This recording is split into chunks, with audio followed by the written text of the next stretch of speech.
வணக்க மக்களை நாம் பார்த்து கொண்டிருப்பது தூத்துக்குடி மாவட்டம் அருகே உள்ள உடன்குடி அருகில் கோட்டவிளை என்ற ஊரில் சுடலைமாட சுவாமிக்கு ஆடி மாத கோட்டை விழா சிறப்பாக நடந்தது. இரவு 12 மணி அளவில் சாம கொடை நடந்து கொண்டிருந்தது.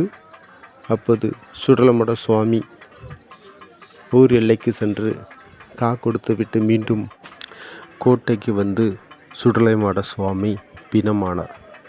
பிணமானதைக் கண்டு ஊர் மக்கள் கதறினர். மேளதாளத்தை அடியுங்கள் என்று கோஷமிட்டனர். மேளம் அடிக்கப்பட்டது. சுவாமி எழுந்தவில்லை. பிணமாக கிடந்த நிலையே அப்படியே கிடந்தார். எவ்வளவோ மேளம் அடித்தும் அவர் எழுந்தவில்லை. சுடலைமாட சுவாமி எழுந்து வாரா எழுந்த மாட்டாரா? 2ஆம் வீடியோவில் பார்க்கலாம் வாங்க.